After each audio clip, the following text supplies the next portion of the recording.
Welcome to the Boricua Culture Mix. I'm one of your hosts, Wilma Lebron Moore. And I'm Diane Rivera. And this is where La Isla meets the diaspora. Échate pa' acá, te hice café. Like that's not your kid. Bro, Whoa. podcast woes. Mira, can we say this? Yes, we can. We need to. We need to. I'm gonna cry. No. Mira, pero ¿cómo es que dicen los podcast chronicles? Podcast Chronicles. That's where we're gonna start. We literally was like 20 minutes into the show, bro, and it deleted on us. Mira, todo. And we were in such a great flow. Yo, it was amazing. Mood. We were we were talking about Our first jobs, like how Wilma worked at Burger King for my first job, and it's not sponsored, Burger King. But you could. ¿Verdad? We could tell our listeners to have it their way for a fee. I was like 14 working at somebody's Burger King. And it was so organic because you were talking about like Burger King, and I'm over here talking about how I worked at a shoe store in Puerto Rico called Humberto Vidal.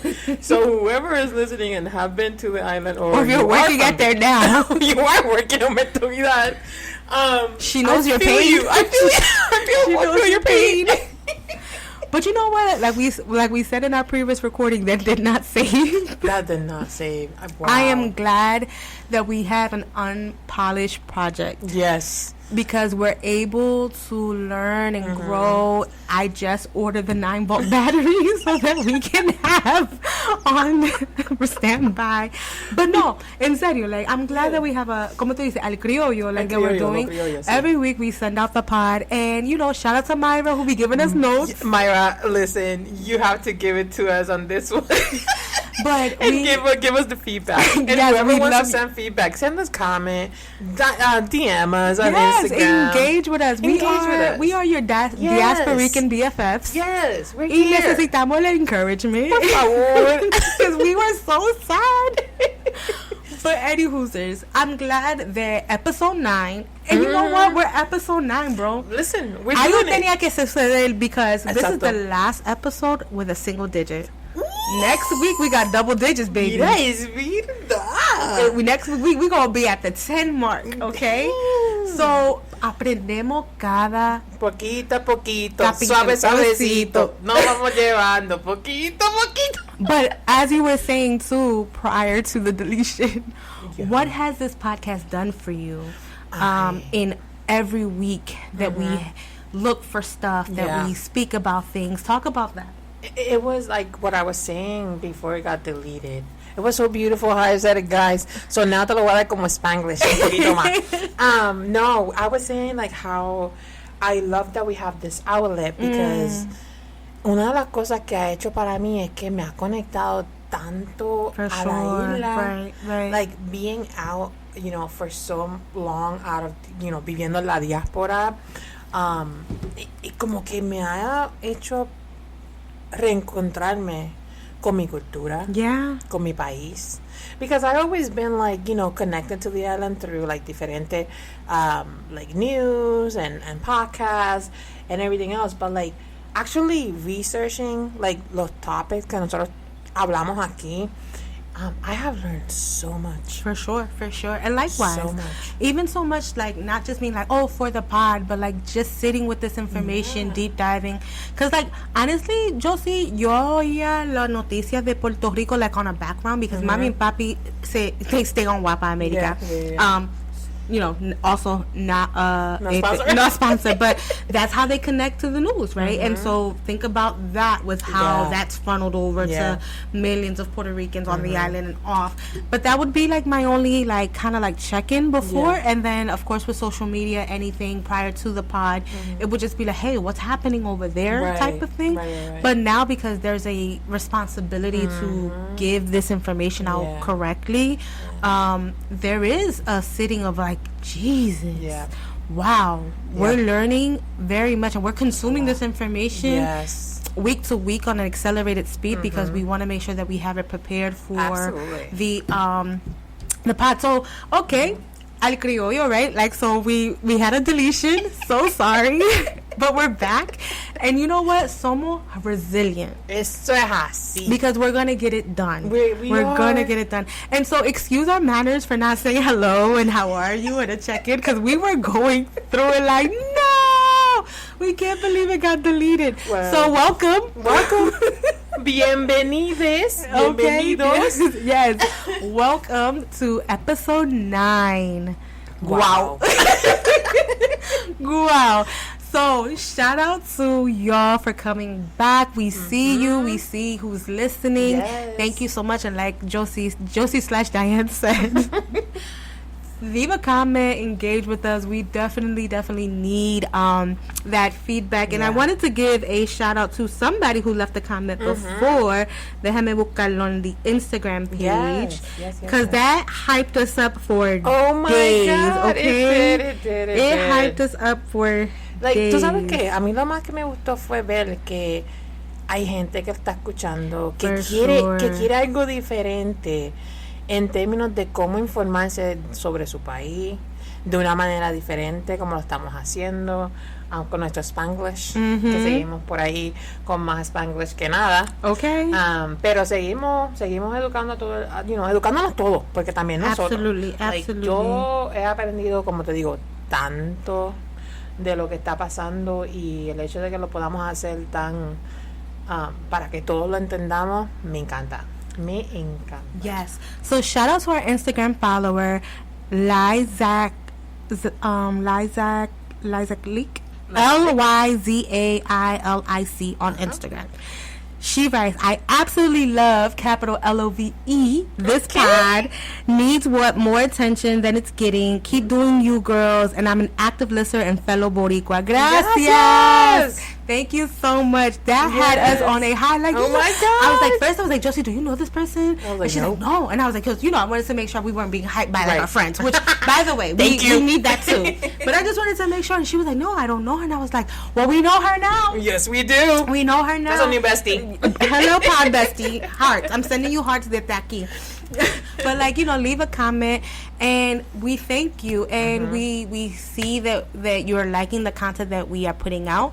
And so last week's content was about Are You Boricua Enough, which shout out to Jay. Thank you, La Madrina of the pod, for giving your authentic and vulnerable experience. Yes. And we talked a lot about cultural identity and identifiers. Yeah. And we spent a lot of conversation about language. Yes. And then this pod, we're going to go to a different cultural identifier. And we're going to talk about that a little bit later on in the pod as our main topic. Yep. But before we get into it, Josie, no te vas a escapar. ¿Qué?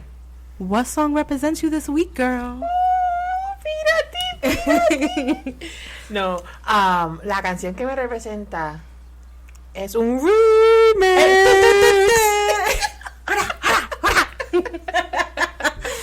Okay, ¿un remix de qué? Pero ¿de quién va a ser? Porque ¿para dónde vamos? Para la perla.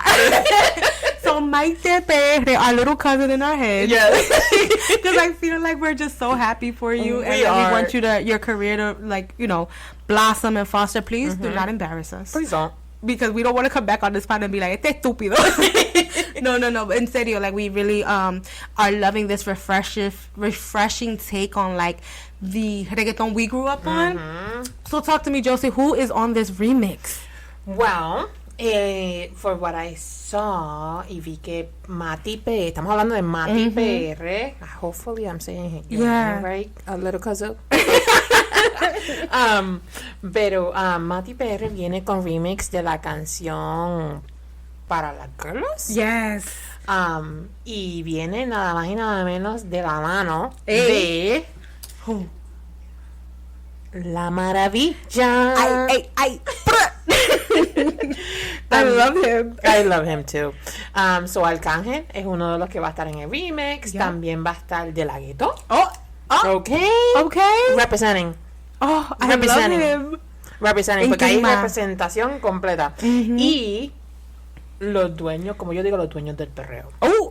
Joel y Randy. There you go. Okay.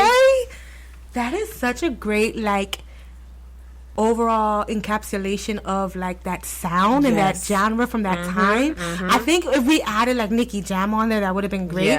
But it reminds me, Josie, of like the back in the day remix where they, like everybody in the industry used to hop on.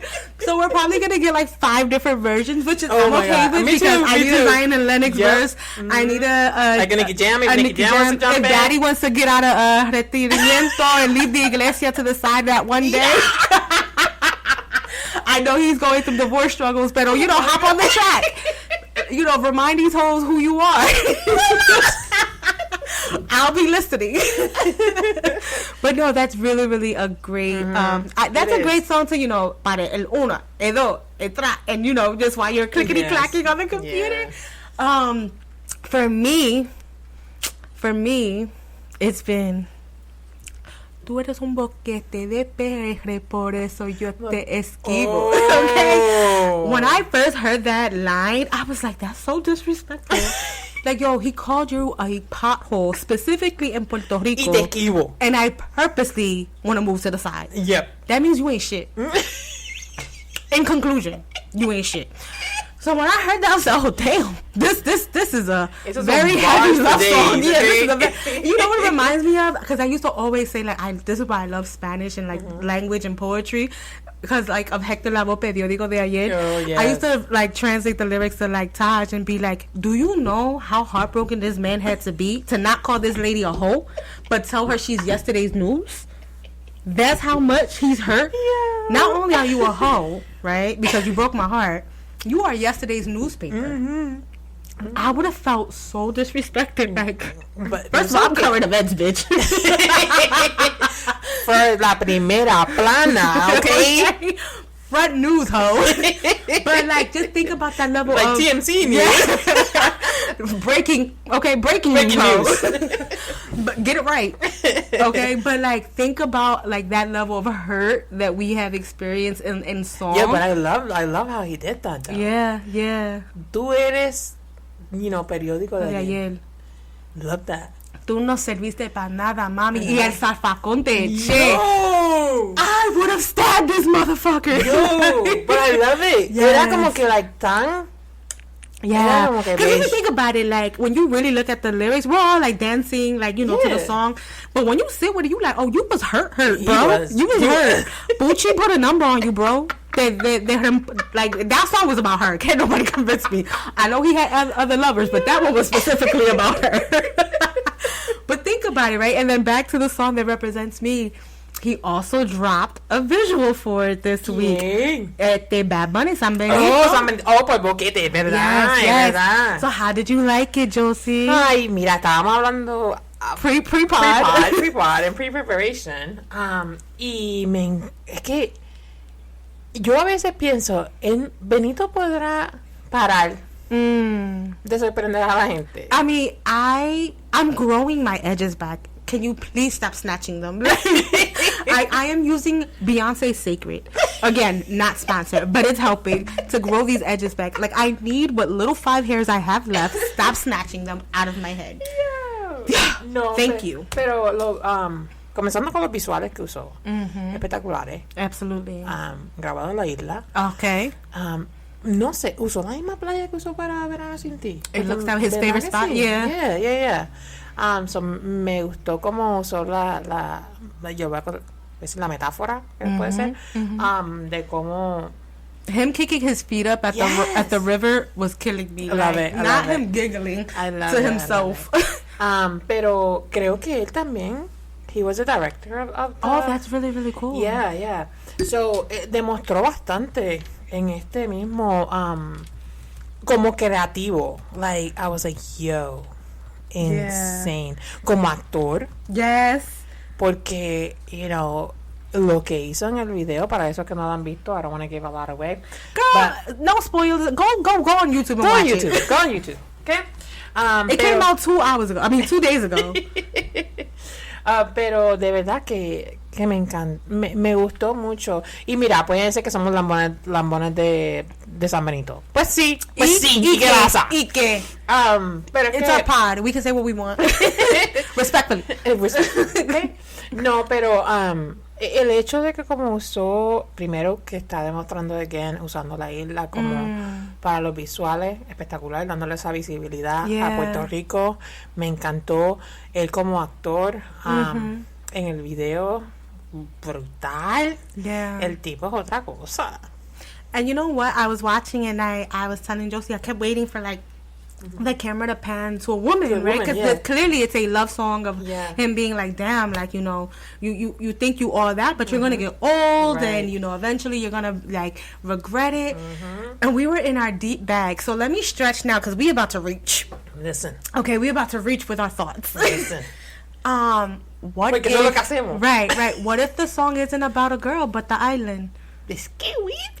What if the whole entire visual of him dancing and trying to kiss and think about it was, you're gonna regret not loving what you have, right? Like your culture, like your environmental things. Because one of the lines, he's like, you know, one day you're gonna look back and nobody's gonna applaud when you land, right? And that's something that we do. We clap when we land. Because baby, especially now with these airplanes, we definitely thanking all of the gods, all of his super friends, big chanclas in company.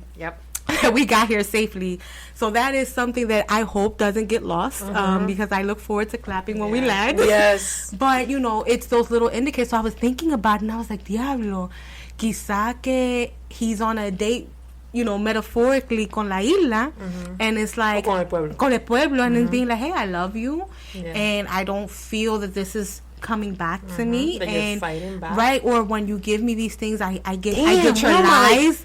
Like, it's like, imagínate que, exacto, que sea eso, que él está en un date tratando de decirle al pueblo, convencerlo de que mira, yo te amo, nosotros amamos esto. If you think about Pitorro de Coco, right, cuando él está en like the little like colmado, hay un letrero que dice, Boricua, yo te espero aquí. Right?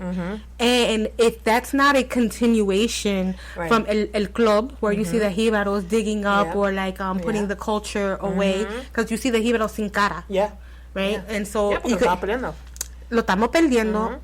And if you're thinking about these things not as like individuals, but as a continuation of a story, he could be singing about the island or el pueblo, como tú dices, like yo, wake up, like, you know what I mean, like you're not hushing. Una de las cosas que más me llamó la atención después que, you know, tuve que verlo 2 veces, porque cuando Wilma me dice, pero y si yo no estaba esperando una moneda, lo más probable era, you know, he was talking about the island.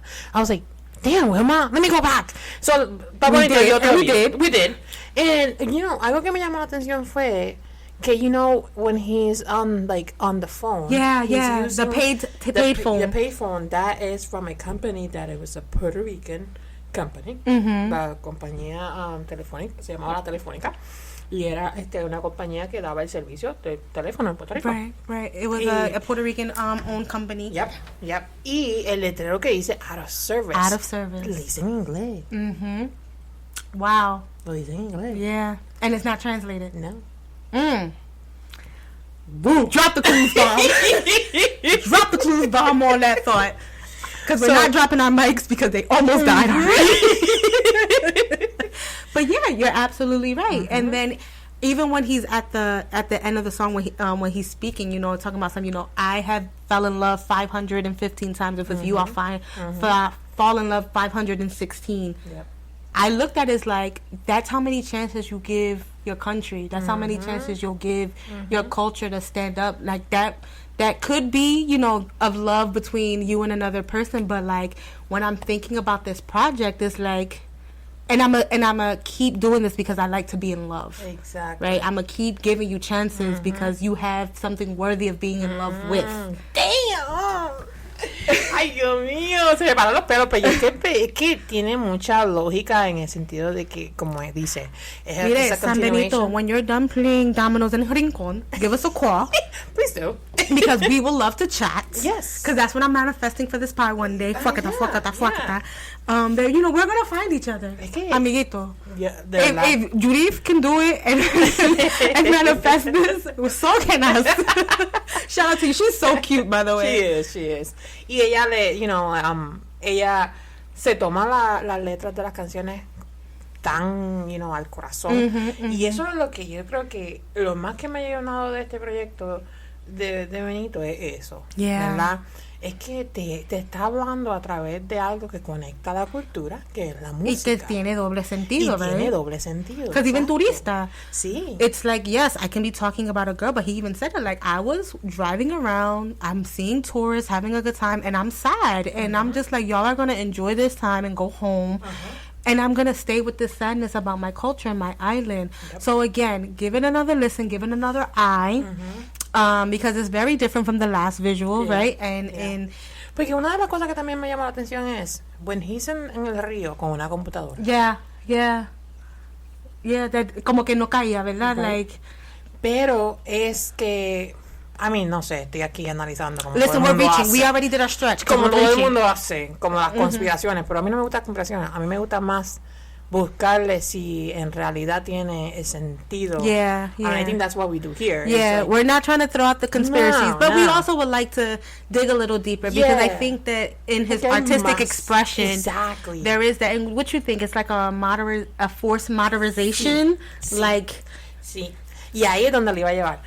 Puede ser que como que like, tú sabes cómo todo el mundo habla a través de la computadora y se queja de todo a través de la computadora, pero no hace nada. Yeah. Mira, ¿sabes lo que yo voy a hacer? Diga. Yo voy a poner como que sé yo, I can be an engineer, you said? Yeah, you're our sound engineer. Yo, like, esta cosa, quien hace podcast, te lo voy a decir desde ahora.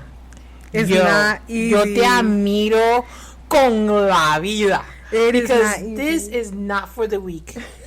Y que esto no es audio. Es que diga audio. It is audio. It is audio. No es video también. Wema, tú pudiste algo en este café. Porque esta es mi segunda taza. Y yo estoy aquí. I promise, it's just love. Bustelo, sugar and canela. Bustelo. I know. Listen, this is what we had. Pero no, deja de estar anunciando gente. Oh, que I'm sorry, my bad. You're right. It is coffee in a yellow packet. I know I keep name dropping people who don't pay us. My bad. Mira, no. Es que me siento tan cómoda. It's not like even we're recording, so I just be saying stuff. That's how it should be until we get in trouble. You know what I mean? Tú sabes. Pero, Wema, ven acá. Yo, I'm here. You're literally right next to right me. next to you. Pero vamos a hacer un check-in con lo que está pasando. Oh, child. My hair hurt. Yo, my hair hurt. Let me tell you about this governor. ¿Quién? Jennifer Mentirosa. No sea embustera. She is doing everything but her job. So much so. Homegirl got a podcast with her husband.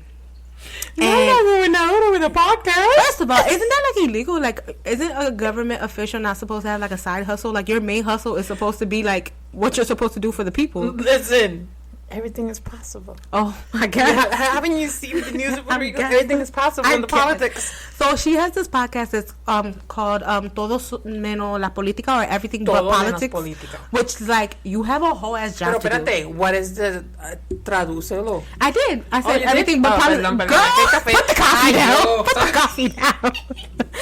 So. During the pre-pod conversation, I was telling Josie, I was like, that's something usually a politician does, like once they're out of office, they retire, before, like right? Because, corriendo. Right. Or especially something that generates income. Right. That they usually do that because your presidents, your governors, your senators, once they're out of office, they'll write a book, they'll go on book tour, they do their interviews. But her and her husband is on this pod, and the clips that have been all around socials give me the heebie fucking jeebies, okay? Because gross. Fucking gross. So, like I said, the title of the pod is Everything But Politics, which is wild because you're literally currently in a role that is super political. You have a job to do, ho. Clock in. Clock in, for the love of God. Your country fucking needs you. Pero ven acá. No, espérate. Porque aquí, yo vi el podcast, yo dije, okay, no es shout out to you, primero. Josie, because I could not.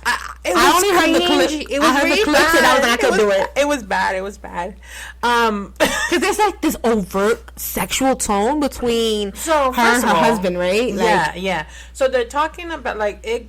She opens up saying like, "I want you guys to know more about the man that I fell in love with." But just like that, very sensual. Very sexual, like sensualized. Sensual. Sensualizado. Enamorada estaba. Enchulada, in her words. Which I told y'all I was enchulada by my husband, and I left it there, and I kept talking about other things. Because there are things that you keep private, okay? Okay? To yourself. Yes, please.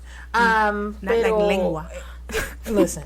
So the whole podcast is her talking about her husband. Her husband is the guest. Or the co-host. The co-host, right?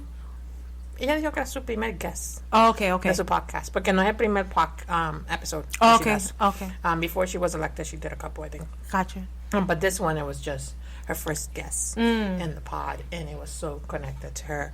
Her little corazoncito.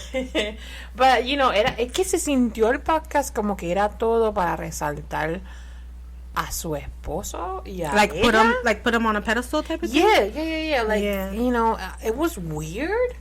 It felt like we got pulled into a private group chat that we didn't ask. You know when like WhatsApp, group chat, you know when WhatsApp like pulls you in como el de Ricky Rosselló. Yes. You Nos metieron en el chat. And they put us in the chat and we did not ask to be here. Right. And now that we're here, we don't want to be here. Okay. But we're listening and we're grossed out. And I don't want to tell us that we're grossed out because of she's a woman or how she looks at, but it's like I don't want this life from my politicians, especially when the island has so much need. I don't want your forced de todo menos política. No,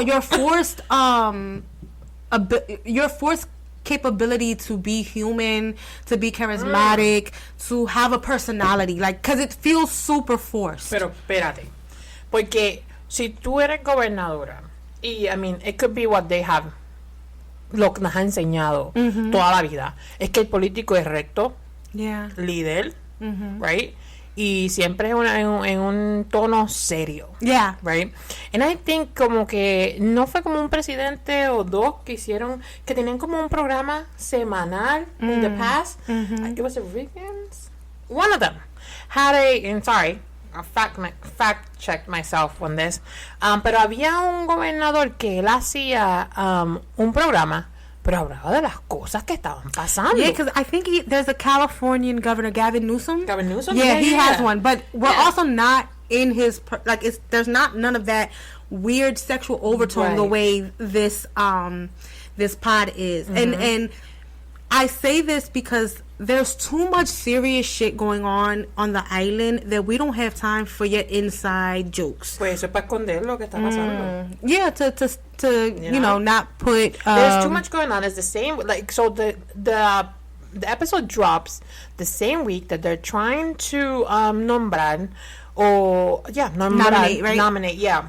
Or assign, because they don't. Yeah, they're ahora mismo están en vista pública para el nombramiento de la secretaria de Estado. Right, so Secretary of State. Yes, que sería la gobernadora interina. Which she brings with a lot of controversy as well. She does. And I talk about it, Miss. I don't pay my taxes. Allegedly. We don't want to get sued. Mira. Es que eso es lo que ellos quieren que nosotros veamos, ¿verdad? De que ella no pagó. So, just to give a little bit of context, para los que no saben lo que está pasando. Yep, a little bit of context for sure. Puerto Rico, they're trying to nominate la secretaria de Estado. So this person will be the one that will represent the island, and cuando la gobernadora cannot go to these events, or que la gobernadora no está presente, like she a second will in be, command. Yes, like second in command. Thank you. Pero homegirl is out her damn mind. Let me tell you. Because the way Eliza was putting that pressure on her, you saw that clip? So he's like, so basically you don't know. Okay, cool. So you needed un asesor. Right. So you he's asking her like a specific like amount of dang. It was like cantidad de dinero que tiene el departamento. Yeah. So the amount of money that the department has that she will represent. That she's going to be in charge of. She's going to be in charge of. Yep. She couldn't answer. She needed help from the assessor, and he's like, so basically, you don't know. You don't know. In conclusion, you don't know. Right.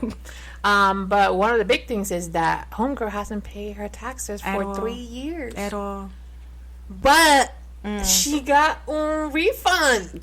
Jesus. Because she did them after the Germany election. fucking cricket. Puerto Rico. Like. She did it.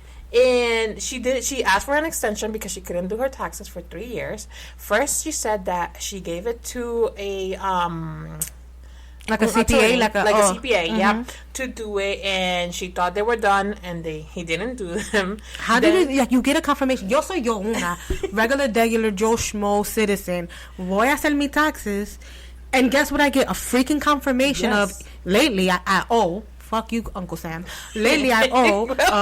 Listen, because I work too damn hard to be owing people because I don't got freaking dependents. But that's another show. You know, you get this whole summation of everything, you know, where everything went. Y te dice si lo que te va a regresar para atrás o lo que tú debes. How do you not have that confirmation? Like, you're fucking kidding me. She was working 5 jobs at the same time. That's so cute. Guess what? 5 full times. How? A mí no me da pa' uno. ¿Cómo ella Because she wasn't doing them. Exactly. She wasn't doing them. Homegirl was getting paid so much money. And these 5 jobs that supposedly she was working full time. Like employee or like a consultant? A consultant. Okay. But like in big empresas. Yeah. So even like one, if what I was reading, one of them, she was ella estaba asesorando, like she was a consultant in this project con el departamento el departamento federal de los Estados Unidos. So ella estaba era parte de un proyecto. I'm sorry that I don't have the correct info, but I owe you guys that. It's the coffee. It's messing up with her brain, Yo, es el que Wilma le echó algo esto. She got a sugar rush. No, pero like decía como ella estaba trabajando con una compañía y después estaba trabajando con otro proyecto del gobierno que de alguna manera u otra ellos estaban intercalados. Okay, like, so she was technically working on... It was a conflict of interest. Yeah, she was working on several projects that conflicted with each other, allegedly, but she was still getting this work done. Correct. Okay. And she was getting paid for 5 full-time jobs, pero... At once. Meanwhile, you can't even have, in some places, multiple jobs without, like, telling your main job that you got a second job. Bizarre. Words. Bizarre. But back to this weird podcast. So, you know... Eso para ahí es que te quería llevar. Sorry. Era que, como está pasando todo el heat con... with that nomination. With that nomination, I think her, Jennifer's team used this strategy, how they have been doing with everything. Every time that there's a heat happening, that she cannot come out and say, like, hey, this was happening, or whatever, or take accountability of any...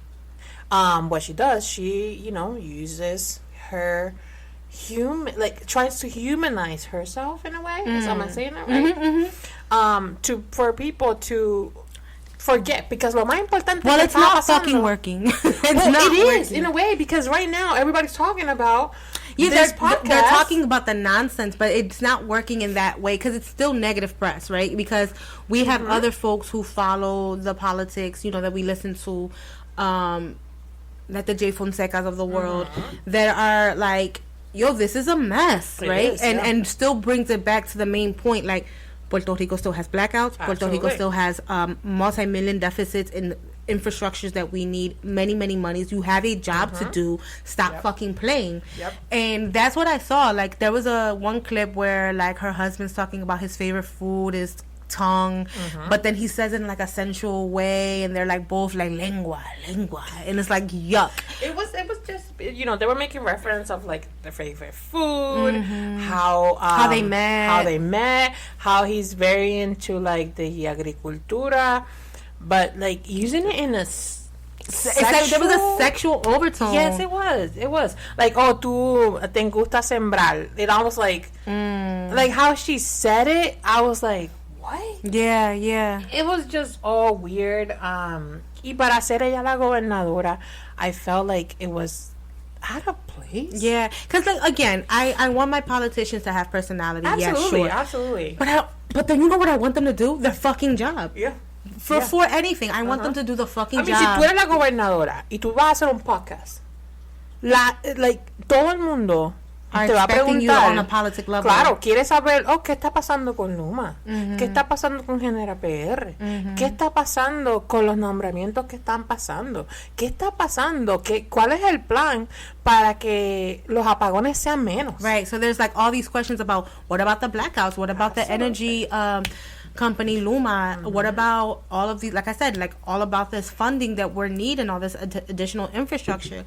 You know, this podcast could have waited until you were done with your governance, because it's such a disrespect to those who are on the island who are in need of so many things, and you're playing around. And it's this, what we've said before, this lack of empathy. Yes. This lack of good human, just general as a person, of being like, I am in charge. I have a responsibility and a duty. Because essentially somebody voted you in. Yep, exactly. We had a choice back in 2024. This is the choice allegedly that was made. This is what we have. Do the fucking job. Yep. But there's this just blatant lack of respect. And while you're doing this, there are people who are going to be impacted so severely and are impacted so severely. Because like I said before, like our last pod, there was blackouts, and like just taking it from, think if you had life-saving surgery that day that had to, like, you know, be rescheduled. O que vives como, por ejemplo, la señora que necesitó ir a un supermercado. Yeah, the young lady who needed to go to the supermarket just to plug in her life-saving air machine, right? Or think about folks who are diabetic and needed their insulin refrigerated, and they didn't have that capability. There's folks who's like, oh, well, you know, people should be able to afford generators already on the island because they know what this is. That's not the fucking point. Like I said last episode, these things are not a privilege. They're fucking right. They're rights. And you should not be living in fear every day if the electricity is going to fucking go out. Yep. And the company that's behind this should be able to rectify the issue in good timing and give you good information. I live in Philadelphia. Have I had blackouts before in my area? Absolutely, especially after a really bad like thunderstorm. Absolutely. Pico, real quick. Hey girl, so your power's off, but it should be back in an hour. Correct. Love you much. Peace out. Yep. Right? And guess what? In an hour, my electricity is back on. And granted, yes, I know that I'm comparing apples to oranges because this is a different structure country, but that's what I'm saying. Like, there should be some level of con la cantidad de dinero que Puerto Rico recibe. Yep. O que recibía. Porque mira, we don't know where the money going. Where the money reside. The amount of millions of dollars that they're like right now freezing for education, for the electricity of Puerto Rico. Okay, there is a lot of millions that are being frozen. Yeah. Por el gobierno federal. So ahora sí que esto se va a poner malo. For sure. So that was this week's Pero espérate. Porque es que yo quería tener un poquito de diversión. Do you have the Jay Fonseca clip? I think I do. Because he did such a great job. He did. Of being like, what the fuck is this? Yep, he sure did. Let me see if I have it up. I think I do. Oh, I think I took it out. No. Oh, wait, right here. Okay. Yeah. We're going to put it up so that way you guys can hear a little bit what Jay Fonseca, he is a lawyer and podcaster and él es como él hace mucho segmentos o información o contenido, es la palabra que estaba buscando. Like content. Yeah, sobre política en Puerto Rico, y he has been on con Jennifer desde el principio, desde que ella fue. Because she won't give him an interview, right? No, she won't give him an interview. I mean, I think because she doesn't want to be accountable. Yeah, she doesn't know how to finagle that, because there are certain people who, like, you know, the morning show that's gonna, you know, vacilar and haha kiki with her, because they have to keep it light, right? Well, they don't have to, but they do. In a way that he's gonna be like, so your job horrible, F. Your first 100 days, whack. Your stance, whack. Your dress, whack. I think he would say, it was like, okay, so ¿qué está pasando con fulano? ¿Qué está pasando con esto? ¿Qué está pasando con esto? ¿Qué está pasando In a way con that, like, I remember seeing a clip with a actual interview when her parents were under scrutiny because they wanted to take out the mangroves from the shoreline. Oh, okay. And she was getting like really annoyed of that line of questioning. Yep. And it's like, she has every right to ask you that. Absolutely. Every right. This is public information. Yep. It's not like she digged up something private. Es que tú sabes lo que a mí me da más rabia. Es que esta gente quiere estar en estas posiciones públicas. Yep, very public positions they want to be in. Because son bien públicas y quieren hacerse millonarios a cuenta del pueblo. Yeah, they're making money, millions off of the public, and then also they want to be in a public position but want to have other things private, and it's like you don't get to do that. Correct. You don't get to do that. Between that y usando los derechos a su favor, como dice, ¿verdad? Y que no es como que las reglas no le caen a ellos. The rules don't apply to them. Right, and it's like, yes, it does. You know especially what I mean? Especially yes, you. Absolutely. Jail is where you belong. Listen. And also, do you see how we were able to critique her without talking about her weight? No. Without talking about how she looks. Yeah. I want other folks to recognize that she's doing a horrible, piss poor job. Hay mucho contenido ahí. There's so much content there that and this is not me defending her. Because there is a woman at the end of this situation. And I think, she gets a lot of heat, and I'm going to say this. Because she gets a lot of heat because she's a woman. When she went on vacation, everybody's like, she went on vacation, blah, blah, blah. I was like, other governors did the same crap that she did, and you guys didn't say shit. And now, because she is a woman, now you're criticizing that mean, Trump's first presidency, he was always golfing. Hello. Always golfing. ¿Y quién dijo algo? Nobody. Exacto. I wish we would go back to golfing instead of fucking up the country, but but no, I just want people to know that there's more content that she's doing that can be used with all the horrible shit. I mean, mira el podcast. Right, without you attacking what she looks like, because we lose the plot when we're sitting here just talking about what she looks like. It gets nasty and and it's unnecessary. So 100%. Roll the clip. Yes. So this is Jay and Jay Fonseca. I don't want to play the commercials. Yeah, because we're not getting paid for none of them. Even though I do need to go to that store. All right, let me hit so you guys can hear a little bit of what's going on here.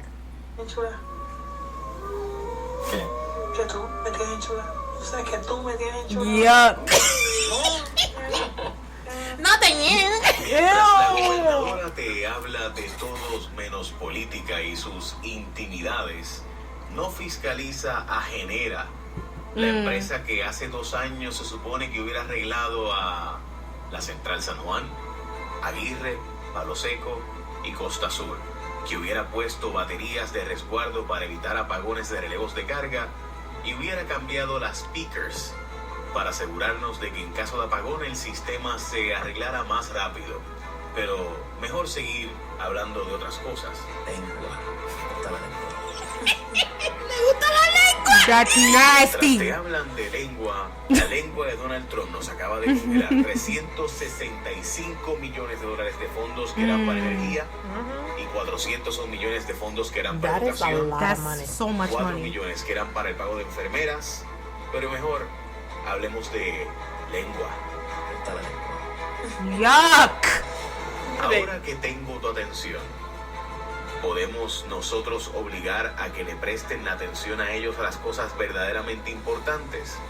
Porque si no, nos seguirán hablando de todo, menos de política. Diablo. Well said, Jay. Well said. Well said. Y para la gente que no sabe, Jay Fonseca, él es, I don't want to call him an influencer because he is un comunicador de Puerto Rico, que todo su contenido es acorde, mayoría de su contenido es en relación a lo que está pasando en la isla con la política. He is a lawyer. He knows very well a lot of the laws in Puerto Rico. The legal issues. The legal issues and legal terms. Él tiene un buen contenido. So para la gente que le gusta escuchar un poquito más. And he's pretty fair. He's pretty fair. Yes. There are some others that kind of like flip-flop in a way, but he's pretty fair in his assessing of what's going on, and does a really good job, like you said, because he has that legal background, that critical thinking aspect. He's able to talk about these things in a way of being like, hey, this is why this is illegal. This is why this affects these things. So definitely give him a shot give him a listen if you haven't already done so. Pero you know what, Josie? This lady's podcast is called Everything But Politics in Spanish. So what would you name her pod if you were asked? Is you giggling for me? Because this is fun. Like, I wanted to get, like, the funny... Like, it's so funny. It's so funny. Like, yo quisiera hacer esto como un juego. Yes, okay. So you know, let's do it. Let's do it, right? Yo le llamaría, de todo menos explicar a Luma. Oh, damn. Her podcast would be called Todo Menos La Junta. Ooh, that's a good one! If we were to name her pod, it would be... Todo menos responder por los apagones. Or the last one, todo menos prometer otra cosa. Because she's always promising some shit she's not doing. Yep. Oh my God. So, queremos escuchar cuál título tú le pondrías al podcast de la Gobi. Right. If you were able to. Porque de todo menos política, como que no. Necesitamos más. Yes. Necesitamos más. So, déjanos saber qué nombre le pondrían al podcast de la gobernadora. For sure. Pero, you know, la realidad es que, tú sabes, tú no te puedes esconder a través de temas que son más familiares o más personales para no hablar de lo que realmente es importante para el pueblo quien te eligió para estar en esa posición. El pueblo se merece que su gobernadora le conteste las preguntas que ellos quieren hacer. Absolutely. Quieren que ella tenga las contestaciones a todo lo que está pasando en la isla. Do your job. Absolutely. It's all we want from you is do your job. Porque la gente no quiere saber sobre su familia. This weird personality parade that you're on, like it's backfiring. Like, yeah, we're talking about it, but at the end of what we're talking about is you have a fucking job to do. Absolutely. Pero, y seguimos. Pero si eso no es todo lo que nosotros queríamos hablar, porque si hay algo que nosotros hemos aprendido, yes, ma'am, en este podcast es a educarnos sobre los temas que están pasando, ¿verdad? Y uno de los temas que más me llamó la atención, y Wilma, you shared a very good video. Yes, I did. Called, I'm going to look at the name of the... ¿Por qué Estados Unidos controla la comida que llega a Puerto Rico? Sí. Y fue tan interesante ese video que tú me enviaste y porque tú sabes lo que es que y eso yo no lo sabía. And it's by AJ Plus Español, so we want to give the creators their due. The shout out. Absolutely. Yes, please look it up. It's like 20 minutes. It's like actually like 13 minutes. It's so it's really very good. To the point. Tú sabes, y algo que me like it got my attention is that yo no sabía que en Puerto Rico el 85% de la comida que come la gente en Puerto Rico is imported. Yes, and that's through the Jones Act. Wild. But the video definitely talks about all of the food that comes into Puerto Rico, but it did a very deep dive to Puerto Rico's other island, Vieques. Sí. And how they discussed that one of the quotes that they said was, we get the scraps of what is sent to the main island of Puerto Rico, and that's what we just do. And so the main push of the video, from what I saw, was not just to educate on like how food gets to our country, but the revolution in agriculture on the island, because these folks, again, super resilient in cosechando and making sure that they're harvesting things that they utilize themselves and the food that is true to them, to their island. She was making this banging ass mofongo. I was my mouth watered as I was watching. But basically discussing like they want to ensure that they're using at one point 100% of what they grow there in the island. Porque Algo que me llamó mucho del video fue, y es un quote que dice, la muchacha que hace el video, the host of the video, ella dice, el que controla la comida, controla todo. Yep, he who controls the food controls everything. Real life Hunger Games out this bitch. You know, y fue bien interesante porque para mí fue like, yo, esto te abrió los ojos a cómo el coño, you know, the colonizing is, it's so like embedded. Yeah. You One know? of the big things and another big takeaway. I'm sorry to say it, but it's something so basic as food. A necessity. Again. A necessity. Not a privilege, a fucking right. Yes. So they did an example of what the impact of the Jones Act is, right? So they took yuca, and it gets imported from Nicaragua, but because of the Jones Act, it can't come directly to Puerto Rico, so it stops in Florida. Then from Florida, it goes to the main island, and then from the main island, it goes all the way over to Vieques. But another aspect of just, oh my gosh, it just gets me. So they're getting this root vegetable, and they're getting it when it's not fully ripe. So guess what they're spraying? They're spraying chemicals on it to ripen it. So that ingestment and what it does. Mind you, Vieques was already an island that our country, this one, bombed because there was a base there. Yes. And because of that, islanders on Vieques are at 20% higher rate to get cancer than anywhere else. Because of the radiation that was left, napalm and all of those things. It just really tears my heart and soul of like, yo si me da una frustración, because I'm also reading currently, for those who don't follow me already, Wednesdays con Wilma L. Yes. We do weekly book reviews. By the way, she dropped her Debí tirar más fotos. I'm serious. Yes, okay. and so I'm reading War Against All Puerto Ricans, and that discussion of what we have endured since U.S. colonial rule really, really frustrated me even more as I'm putting like this documentary together with all that information, right? The things that they did to Pedro Avisu Campos. He was definitely tortured and radiation was used on him, to La Operación of women being sterilized on the island, right? So it's like this constant like fucking with us. And then now to, like we said, something so basic of a right, like food access is such a right. And I've said this before in other episodes, this shit is by design, right?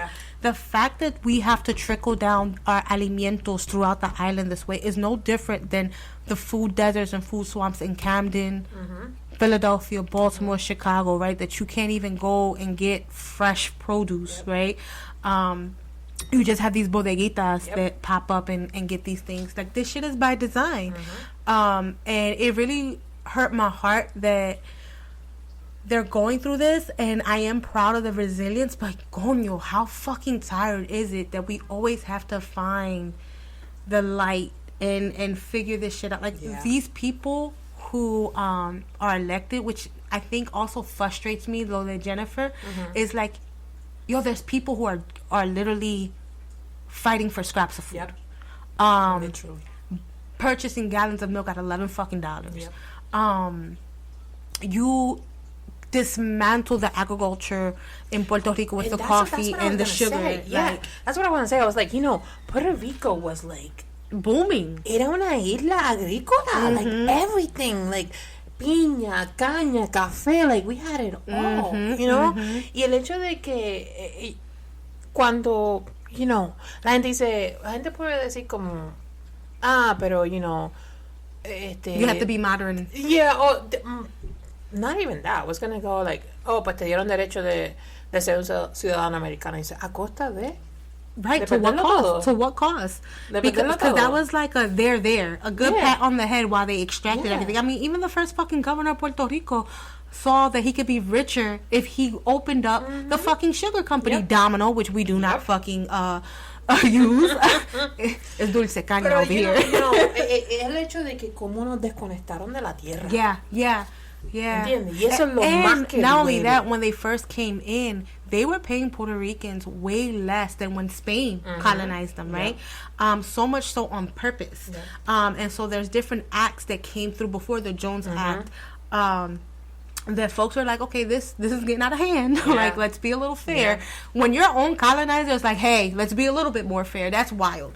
But please give this documentary a visual. It's so necessary. Yeah. You know what got me, like, cuando yo estaba estudiando un poquito sobre esto, y, you know, una de las cosas que me llamó más la atención era como ver como Puerto Rico era 45% agrícola. Wow. Like, that's a big percentage, okay? Right. 45% of agriculture, right? Yes. Right now it's 2%. Oh my God. It's insane. Not only that, but Puerto Rico imports 85% of their food. Yeah. 85. Yeah. Woo. Yeah. You know what? But like, lo que a mí más que me dolió fue que era, you know, ellos crearon, y estudiando un poquito más, fue la operación Manos a la Obra. So, era un proyecto que lo que hacía era, y creo que fue durante los años 40 también, que era el plan de hacerlo más, you know, más modern, right? So, el plan era traer fábricas para que la gente viviera del campo, se mudara a la ciudad para que trabajaran en estos This trabajos. industrial revolution, right? You gotta bring like warehouses and like I said, modernizing the island because of so much. But not just that, but when Puerto Rico was under U.S. rule, they took out their money. And so overnight, their dollar went to 60% of value. And so what happened? As a farmer, you now don't have the money. And so after that, after I believe in 1898, I want to say a year later, most farmers defaulted on their loans and lost their farming. And that's how these folks came in and swooped in and took their land, right? So again, by design, on purpose. A colonizer doesn't just come in and just start shooting at you and saying, I'm taking everything. There is a systematic approach of taking folks off of their main island, right? It's so evil. And then they produce these history books that says we were savages. And the reason why they were able to take over is because, you know, they just had power. No, people were dying of your stinky, smelly bodies because y'all were smelly and awful. And y'all came here with diseases. So y'all killed off a lot of our natives just off your germs. Because science shows us when two entities enter each other who are not used to their germs, one is going to overpower the other. So it wasn't like you came in here and was like, we're going to take charge. No, your dusty ass came here and gave us your germs. Es insane, tú sabes. Y ¿sabes? Una de las cosas que más me dolió del tú sabes que me sentí bien. I did a reflection of the video. You know, I think I was talking with Joey, and I was like, you know, learning about this me hizo entender cómo yo me crié. So learning about this gave you more context to your childhood. How so? Because, you know, a mí, you know, mis abuelos sí, de parte de papá, tienen you know, no una finca, pero but they have a significant amount of land, and they have, you know, gallina, y tienen, you know, different chickens and different animals. Sí, y viven de lo que sembran, ¿verdad? Pero de la otra parte nos criamos más de ciudad. So more cities. So it was a very, like, era una balanza de ver cómo cuando tú vives en la isla te venden el sueño americano, en el sentido de que empiezas a ver hasta la comida diferente. You know? Kind of like demonizing it. So like, I'm glad that you brought that up. Because the book that one of the other books that I'm reading is the Anti-Latina Diet by shout out to Alina, and she talks about like how our foods get demonized, our cultural foods, right? So much so that like white rice is like don't, you know, carbs, things like that, or not even recognizing that sofrito is a vegetable because it's a puree of vegetables, or you know, things, root vegetables like la yuca, malanga, I'm getting hungry, guineos, all those things, right? They're giving demonized, but potatoes and, you know, cauliflower, or now when things get popular like avocados, which we've been on aguacate. My grandma used to have a tree in the backyard. My grandma too. Used to shake them.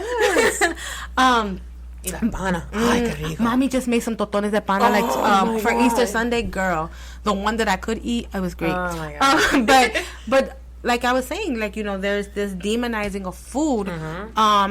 Or when we eat them, like tacos, it's like on a cheat day. I believe this is also information I was getting from Dalina. She's on TikTok. It was this like, these foods are not inherently bad, and you don't just have to eat them on a cheat day, right? And then I was also reading on the war against Puerto Ricans, this when the U.S. came, like, you know, the gag orders of not listening to patriotic songs or La Borinqueña or raising flags, people went to jail, like, you know.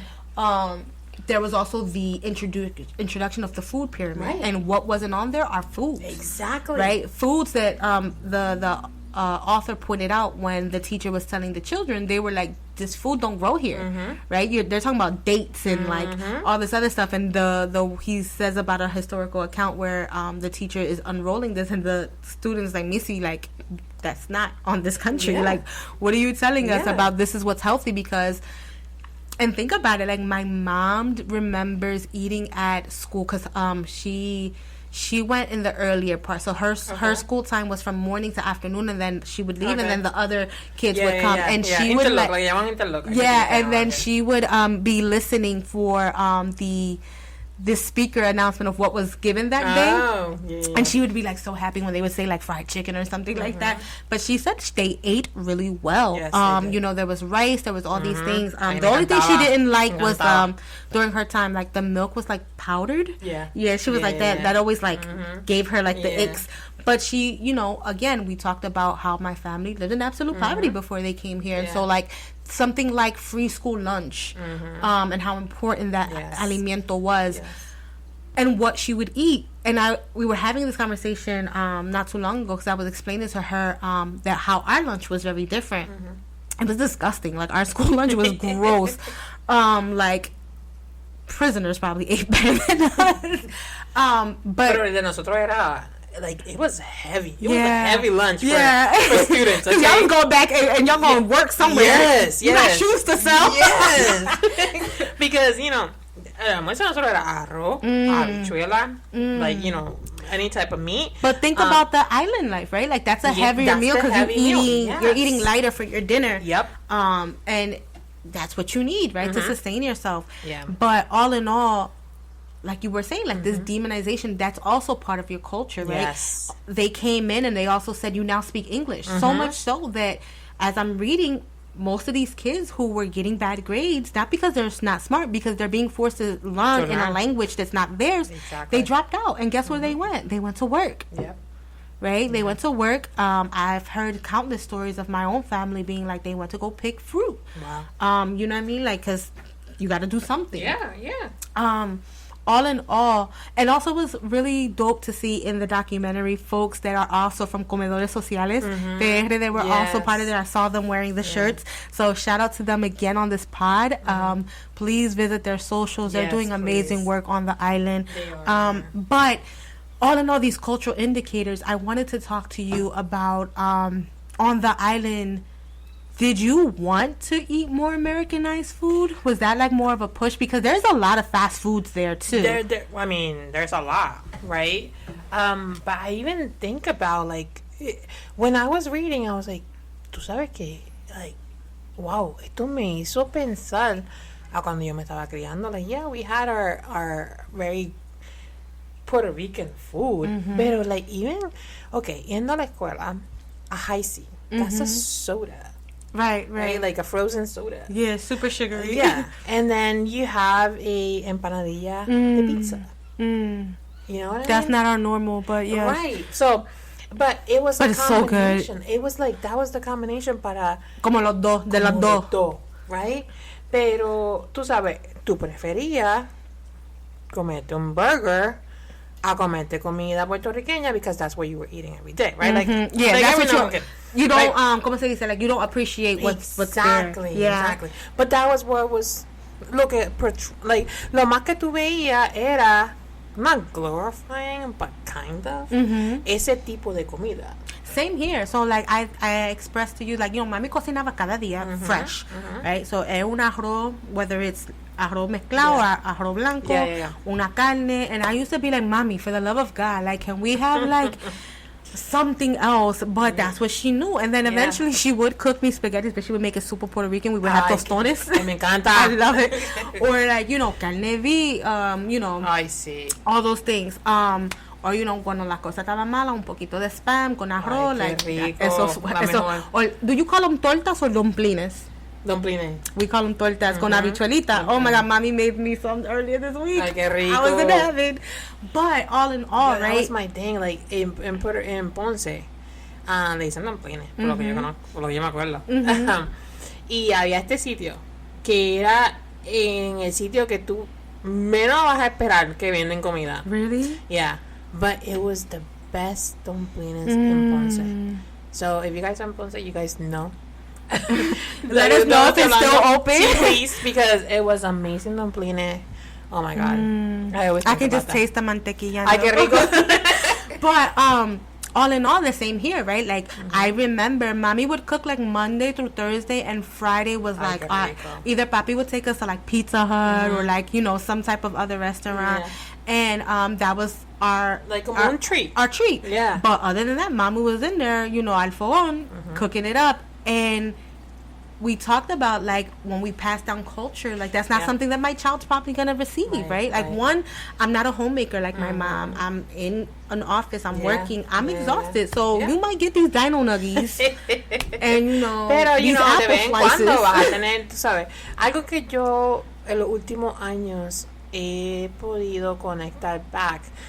Por ejemplo, and sorry to my family, but por ejemplo, mi familia tiene recetas de comida que son riquísimas. Y hasta los otros días, it was the first time that I did guanimo con bacalao. You know, I like guanimos. I love them. I love them. Well, and I can't eat bacalao because I'm allergic to seafood. But my sister probably would have tore up your plate. She loves them. But I felt so proud that I did my first guanimo con bacalao. But it just, you know, yo siempre pienso que la comida le conecta como la música, ¿verdad? Y y el saber de que yo pude recrear una receta de scratch, sabes, de algo que se come, que es típico de comer en la isla, como que yo dice, like, wow, like, uno no lo sí, I did it, pero uno no, como estaba diciendo anteriormente, like, tú no appreciate esto hasta que tú eres adulto, ¿entiendes? Y es tan difícil porque en la escuela yo creo que no hacen un buen trabajo, o la misma familia en algunos casos no hacen, porque vivimos en este ajetrín de like we're working, we're doing this, we're doing that, capitalism. Exactly. De que no salvamos crecer nuestros propios alimentos. Y preservar la identidad. Like, I always say, like, if I ever make a human, ojalá, I really do would like for them to be buen diente. Like, I would like for them to, like, try things, because I was super picky. Okay. And so, like, I remember, like, crying over my rice and beans. Yo no quiero esto. And my mom be like, cómetelo ya. But, I'm sorry, mom. I used to stress you out. I didn't know no better. I was just a kid. But either way, that's how I feel with, like, I make sofrito from scratch because I remember my mom would let me like peel the garlic. And I would feel like I was like, and I was a kid, like, so she would let me peel the garlic, and that was something how I would be helpful in. But like having that passed down the tradition, right? Like, at least I'm going to have that. Right. And it's something that I discussed in therapy and with that man I married, because we were talking about language. Because he was here while we were recording, and we were talking about not knowing Spanish. And if you've heard a lot of, like, I'm trying to make it human, we are in hunchin mode.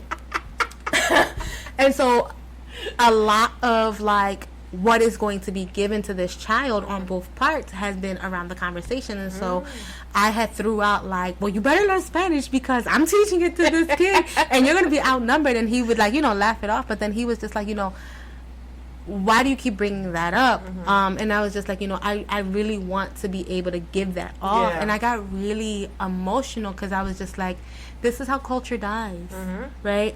If we don't actively pass things down, they die. Yeah, they do. And I am so proud to have the language that I do have, right? And I can understand and sympathize for the person who didn't get it, right? Yeah. I can get that. Yeah. I say that I'm proud because more often than not, I have been around an elder Puerto Rican who has needed some help and who has needed language. Yes. And I have had a moment when I was traveling to Houston about 2 years ago. There was this gentleman, you can tell he was frazzled. Y yo tenía las trenzas, like box braids. Yeah. So, you know, it's summer. I look a little bit more darker. So I probably didn't look like a typical Puerto Rican to him. Okay. So in front of me, there's folks who look more Puerto Rican. And he asked them for help, and like they were like, "Oh, I'm so sorry." And he looked at me, and like it didn't register, and I just see him, and I said, "Señor, ¿con qué te puedo ayudar?" Wow. And he was like, "Bueno, so I don't know how they did it, but they went through TSA and then they got lost for their gate, and so they had to re-go again." So I was able to tell the gentleman like, "Okay, pasa de nuevo," and I said, you know, looked at his ticket, and I was like, "Oh, that gate is over here. Okay. Follow it and follow the number." And like, you know, I didn't want to ask him if he knew Spanish because a lot of folks don't like to, you know, share that they don't know how to read in English or Spanish, but he knew the numbers, and he was like, "Oh, okay." So I was like, he was like, "Tengo que hacer esto otra vez?" I was like, "Yeah, unfortunately, you know, you've already passed, but you know, you have to do it again." He was like, "Okay." And so he was getting information. His wife was on the other side, so he made sure to have her stay. Okay. So I was like, "Yeah, you know, pass by again. Wait, you know, get your wife." And I said, "That gate is on this side." Okay. And he was like, "Gracias, gracias, gracias." And I was just like, at first I was like, you wouldn't even recognize me as someone who could help you. But it would have bothered me not to give him that. And I've had that happen. I was just recently getting coffee at a Dunkin' Donuts in North Philly, and this DoorDasher comes, and he presents the phone to an African American worker, and she's like, "I need the name," and he's like, "I don't speak English." And so just to diffuse the situation, I was like, "Ella necesita el nombre." And he gives her the name. She's like, "Thank you." She's like, "Because you putting a screen in my face, I can't do anything about it." Could she have read it? Sure. Right.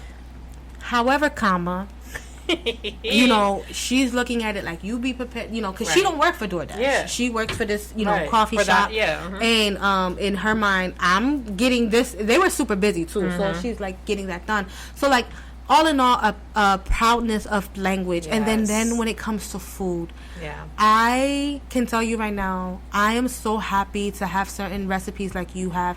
But I'm gonna tell you something too, Josie. You can't get me to eat morcilla. You can't pay me. And that's blood sausage for those who don't know. So I want to know what food you can't eat. Yo, pues mira, yo no soy tan picky en términos de comida puertorriqueña. Yo creo que sí, yo tengo una. What's your absolutely not, don't ever put this on my plate? Amarillo. What is that? Maduro. Oh yeah, I don't like maduros either. No. Gandinga tampoco. I like gandinga. Get away from me, gross. First of all, it just looks like it's holding blood. And then you gotta like pressurize it, and then the smell, bleh, it's probably really good. Now that I'm thinking about it, it's probably a good source of iron. Very good. Guajito? No. Love that. Molleja en escabeche. Ay, qué rico. Pero ven acá. No. You're about to revoke my card? No. I think those are like the only things, and of course seafood because I can't eat it. That's my but thing. like I would say like molleja de cabeche is an absolute no. Oh, y pasta de guayaba. No me matan. Espérate. I don't like. ¿Sabes qué? Te voy a quitar el punto en tu I said, and olives. I don't like olives. ¿Qué? ¿Pero qué pasa? But you don't cook with them? No. When mommy makes, and first I hate finding them in pasteles. Oh my god, it makes me so irate, and I'm glad. Now you say that. You know what? That's another thing that I've been able to not get back, because I never knew how to make pasteles until I was an adult. Pero esto fue algo que me conectó con la familia de my fiancé. So it's been 2 or 3 years now that every year we get together for Christmas and we do pasteles. I love that tradition. And it's just beautiful. And I want to pass quiero pasarle pass that eso off to them. a Jay. Yeah, I love that. And mami es pastelera también. Ay, me encantan. Me encanta porque yo lo tuve. Ay, qué yes. rico. And so my help to her has been like getting her the materials. Yeah. But I was talking to my sister. I was like, we need to like sit down one day and like do this with her. And like, I know she doesn't trust us to do anything more than like wrap them up, because I get it. It's a business and she doesn't want to mess up her flow. But I'm like, we need to learn, so that we can incorporate this. But yeah, I think for me, just gandinga, molleje cabeche, morcilla, which molleje cabeche is what, chicken gizzards. Sí. Gandinga's liver, and morcilla's blood sausage. Perdón. Because people... El teléfono. Ay, espérate. Te llamo ya mismo. And other than that, I'm good. You give me a good mofongo, arroz con gandules, pernil. I even eat chivo. I love oxtail. ¿Qué más? Pero espérate. Está solicitada. Pero mira, el que me está llamando, te llamo ya mismo. But other than that, we wanted to make sure that we were talking about culture indicators like food, especially those on the island. We didn't want to bypass their struggle, their resilience, and their capability to move forward. Sí. They also are passing down traditions, especially that of agriculture. Because if you think about it, prior to this U.S. rule, hundreds of years later, the people are still finding a way to bring these things back and say, hey, we're going to plant, we're going to cosechar, and we're going to sustain this practice. And es un tipo de resistencia. It is a form of resistance, but it's also like this ancestral tie of like those souls on the island of being like, we're still here and we're gonna pass this on. Because I think of a lot of things sometimes when we're like, why do we do the things that we do? And it's like sometimes it's our ancestors just giving us that, like, hey girl, we used to do this and it worked. Let's not mess up that flow. But it's an absolute call to resistance in a way of being able to harvest and sustain food and great access to foodways, because the Jones Act of 1920 made it so that those shipments to Puerto Rico have to pass the U.S. first, right? And then these ships on the U.S., they have to carry an American flag. And that's then the merchandise can come to the island. And then the merchandise can come from that island to the littler islands. So sometimes, and many times, these products come with a major cost to the consumer. And then you got that man in office messing around with these tariffs. What do you think that's going to happen to our citizens who are already paying a high cost to sustain food? It's just wild. ¿Sabes? Pero algo que yo quería dejar, con todo esto es que estemos en la isla o estemos acá en la diáspora. Tú sabes, lo que podemos hacer es ver cómo hay fundaciones como comedores escolares que están dejando esa huella y enseñando a la gente a cultivar en su tierra, ¿verdad? Y nosotros cuando visitemos, comer lo más local que podamos. Very much so. Definitely shop local. Very shop local, which is why I'm excited for this upcoming trip, especially with being with Jay. Like, we definitely need to give her an itinerary. I want her to bite in that first alcapurria, and I want her eyeballs to go to the back. I want her eyeballs to go to the back of her head, because that's how good it is. Or baby, I don't know. I know this might be controversial, but beberse una malta bien fría. Pero ven acá, tú vas a seguir dando auspiciadoras aquí. I'm sorry.